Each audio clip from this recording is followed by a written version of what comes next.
Bonjour frères et sœurs dans le Seigneur, c'est le révérend Jacques Dinabanza. Et juste pour prêcher la bonne nouvelle de l'évangile.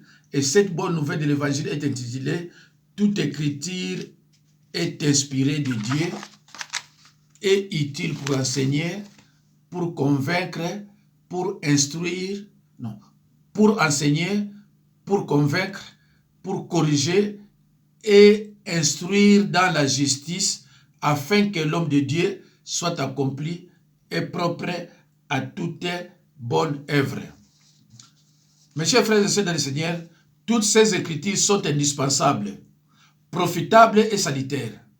Si Dieu a placé une vérité dans l'écriture, elle est revêtue pour toujours de son autorité intangible.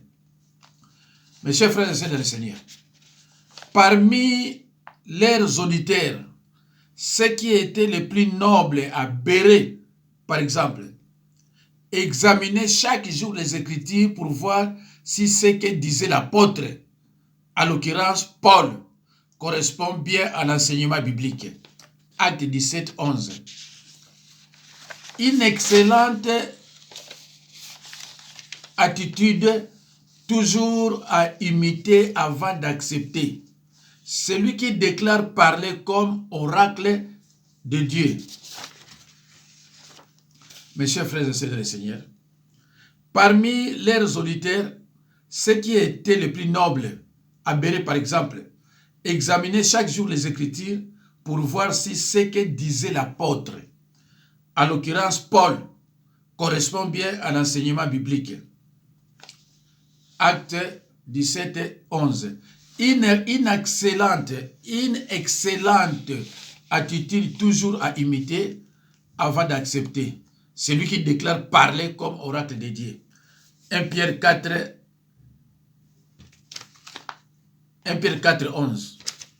Mes chers frères et sœurs dans le Seigneur, avant de dire Amen, il faut d'abord examiner les Écritures pour voir si ce qu'on est en train de vous prêcher est vrai et exact. Il ne faut pas avoir l'habitude de dire toujours oui, mais examiner les Écritures. Frères et sœurs en Christ, l'apôtre Paul a enseigné comment les Écritures bénissent notre vie. Quand Paul parle de toute l'Écriture, il se réfère sans contredire à tout l'Ancien Testament, mais aussi aux portions du Nouveau Testament. Mes chers frères et sœurs, lorsqu'on dit Ancien Testament plus Nouveau Testament égale la Bible. Donc la Bible, c'est l'ensemble des nouveaux, de l'Ancien Testament et les Nouveaux Testaments. C'est pour cela qu'on appelle ça Bible. Mais Ancien Testament ou Nouveau Testament tout court, ce n'est pas la Bible. La Bible, c'est l'ensemble de l'Ancien Testament et le Nouveau Testament. Dans 1 Timothée 5, 17 à 18, que les anciens qui dirigent bien soient jugés dignes d'un double honneur, surtout ceux qui travaillent à la prédication et à l'enseignement. 18. Car l'Écriture dit, tu ne muselleras point le bœuf quand il foule les grains, et l'ouvrier mérite son salaire. Et il cite l'évangile de Luc 10, 7. Luc 10, 7. Comme faisant partie de l'Écriture, demeurez dans cette maison-là, mangeant et buvant ce qu'on vous donnera, car l'ouvrier mérite son salaire. N'allez pas de maison en maison. Mes chers frères et sœurs dans le Seigneur, nous sommes des croyants nés de nouveau pour de bonnes œuvres. Éphésiens 2, 10. Éphésiens 2, 10. Mes chers frères et sœurs dans le Seigneur, ce verset de 2 Timothée 3, 16 est l'un des plus importants de toute la Bible au sujet de l'inspiration. Il enseigne que les Écritures sont insufflées par Dieu d'une manière miraculeuse. Dieu communiqua sa parole aux hommes et les conduisit à l'écrire afin qu'il soit toujours préservé. Mes chers frères et sœurs, ce verset de 2 Timothée 3,16 est l'un des plus importants de toute la Bible au sujet de l'inspiration.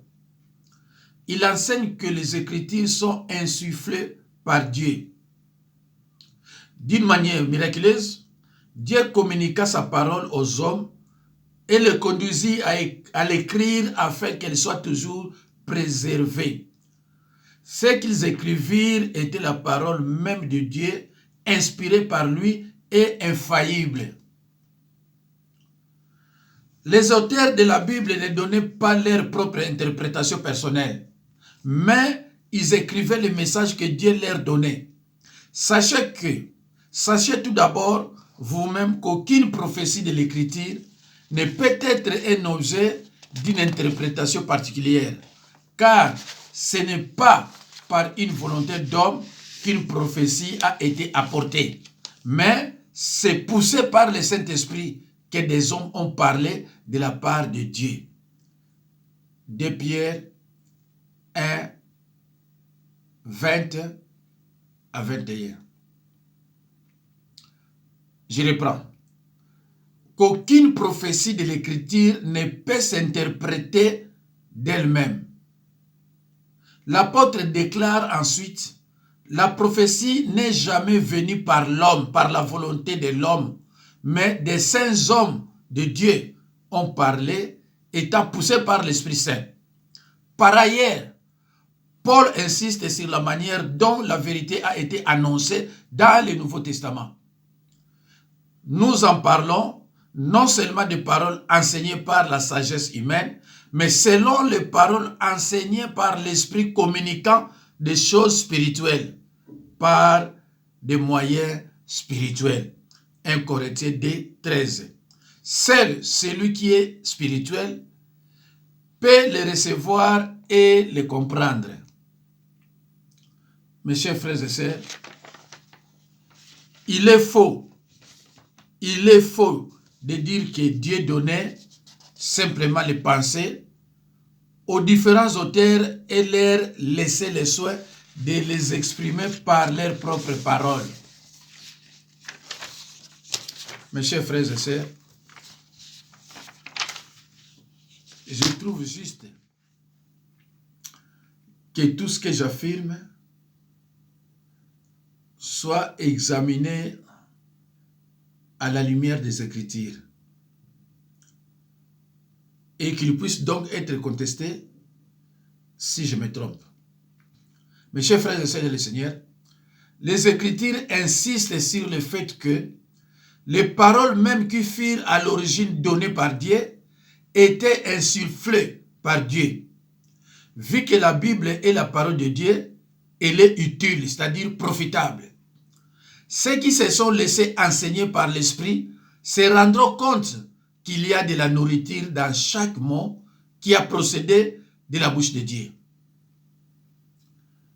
Mes chers frères et sœurs, dans le Seigneur,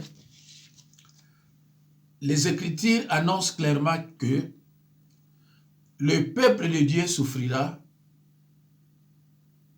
et sera amené en captivité s'il persiste dans l'ignorance et dans le péché. Le prophète Osée n'a-t-il pas dit: mon peuple est péri, mon peuple est détruit parce qu'il lui manque la connaissance. Mes chers frères et sœurs dans le Seigneur, ce verset biblique ne dit pas que mon peuple est détruit à cause des sorciers, à cause de ma famille, à cause de ma famille restreinte, à cause de ma famille élargie ou à cause des satanistes, mais uniquement par manque de connaissance. Mes chers frères et sœurs, toute écriture est inspirée de Dieu pour enseigner, pour convaincre, pour corriger, et pour instruire. On va attaquer maintenant le premier point, pour enseigner. La Bible est utile pour enseigner la doctrine. La Bible est utile pour enseigner notre doctrine. Pas une fausse doctrine, mais notre doctrine. Galates 1, 8 à 9. Dans Galates 1, 8 à 9, à 2 reprises, Paul prononce la malédiction à quiconque qui va prêcher une fausse doctrine.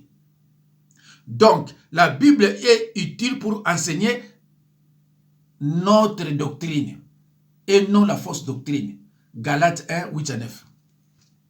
Elle reflète la pensée de Dieu concernant des sujets tels que la Trinité, les anges, l'homme, le péché, les salis, la sanctification, l'Église et les événements à venir.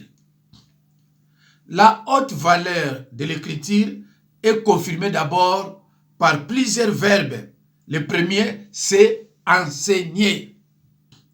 L'étude et la méditation de chacune des pages de l'écriture est utile pour nous enseigner. L'étude et la méditation de chacune des pages de l'écriture est utile pour nous enseigner. Mes chers frères et sœurs de le Seigneur, rien ne peut égaler l'étude et la méditation de l'écriture elle-même, en nous laissant conduire par le Saint-Esprit. Cette lecture doit se faire avec humilité et être accompagnée de prières.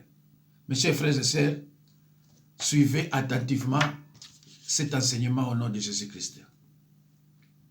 Heureux quand je t'écoute et que ta parole qui dit « Sois la lumière » et la lumière fit. S'abaisse jusqu'à moi, m'instruit et me console. Et me dit, c'est ici le chemin du salut. Citons encore quelques versets tirés de l'Écriture. Deutéronome 4, 36, Psaume 25, 8, Psaume 25, 12, Psaume 32, 8, Psaume 94, 12. 2. Je reprends. Toute écriture est inspirée de Dieu, est utile pour enseigner. 2. Pour convaincre. Maintenant, nous prenons le point 2. D'autre part, elle est utile pour convaincre. En lisant la Bible, elle nous parle d'une manière significative de ce qui, dans notre vie, déplaît à Dieu. Il faut la puissance de la parole pour ouvrir les yeux d'un homme et te persuader de la vérité. Mais la parole n'est-elle pas comme un feu? Un feu, dit l'Éternel, est comme un marteau qui brise les rocs. Jérémie 23, 29. Jérémie 23, 29. Hébreux 4, 12. L'écriture, mes chers frères et sœurs dans le Seigneur, produit des convictions spirituelles nouvelles, donne des certitudes de foi, à commencer par celle du salut. Elle réfute l'erreur, chose beaucoup plus grave que l'ignorance. Elle peut amener à reconnaître ce qui est vrai. Un tel changement dans les pensées n'est pas facile. Point 3. La parole de Dieu, l'écriture est utile pour corriger. La parole est utile pour corriger l'erreur et donner réponse au tentateur. Elle ne rend pas seulement attentif à ce qui est faux, mais indique aussi la manière d'y remédier. L'Écriture ne dit pas seulement, par exemple, que celui qui dérobait ne dérobe plus, mais elle ajoute qu'il travaille plutôt en faisant de ses mains ce qui est bien, pour avoir de quoi donner à celui qui est dans le besoin. Frères et sœurs en Christ, Un des buts de l'écriture est de redresser quelqu'un ou quelque chose. Jérémie 31, 18. Jérémie 31, 18. Mes chers frères et sœurs, dans le Seigneur, l'apôtre Paul dit: ne soyez plus des enfants flottants et emportés à tout vent de doctrine par la tromperie des hommes, par les ruses dans des moyens de séduction. Mes chers frères et sœurs dans le Seigneur, il faut s'opposer à un enseignement qui n'est pas en accord avec la parole de Dieu. Même s'il fait pleuvoir des miracles, il faut s'opposer et examiner les Écritures. C'est pour ça que je vous ai toujours dit, je trouve juste que tout ce que j'affirme soit, n'est-ce pas, examiné à la lumière des Écritures et qu'il puisse donc être contesté si je me trompe. Alors, le point 4. Enfin, la Bible est utile pour instruire dans la justice. La Bible est utile pour instruire dans la justice. Romains 15, 4. Romains 15, 4. La grâce de Dieu nous enseigne à vivre dans la crainte, indique en détail ce qui plaît à Dieu. La grâce de Dieu nous enseigne à vivre dans la crainte, indique en détail ce qui plaît à Dieu.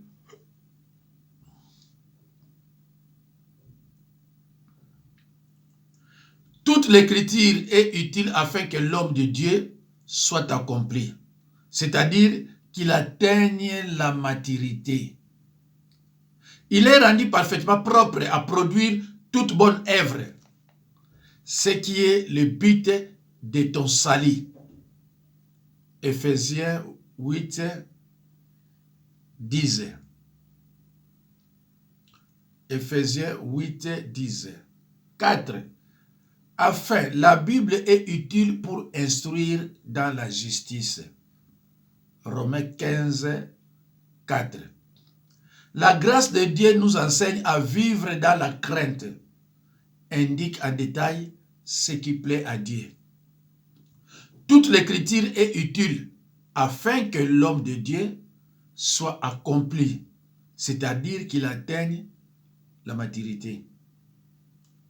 Il est rendu parfaitement propre à produire toute bonne œuvre, ce qui est le but de ton salut. Éphésiens 2, 8 à 10.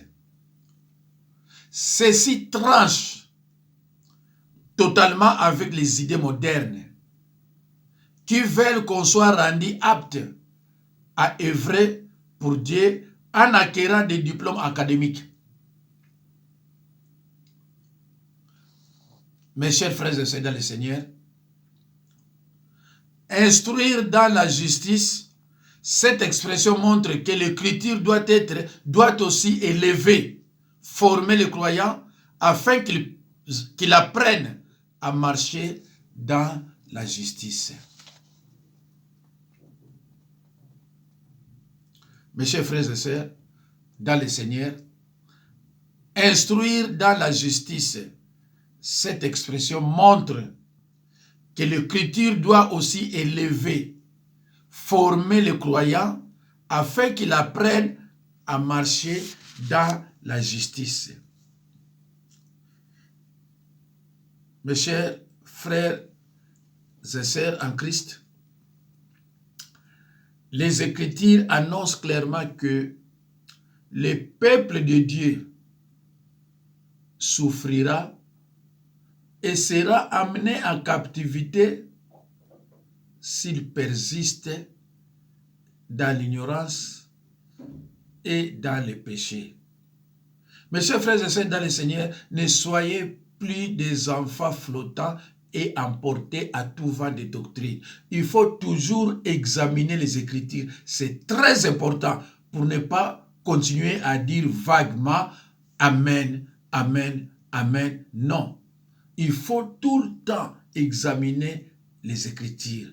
Un croyant né de nouveau doit avoir la parole de Dieu comme fondement dans sa vie. Mes chers frères et sœurs, un croyant, par définition, un chrétien, c'est un croyant né de nouveau. 2 Corinthiens 5, 17. On ne naît pas enfant de Dieu. On ne naît pas enfant de Dieu, mais on le devient. C'est pour cela la Bible dit dans 2 Corinthiens 5, 17, si quelqu'un est en Christ, il devient, n'est-ce pas, une nouvelle créature. Les choses anciennes sont passées. Toutes choses sont devenues nouvelles.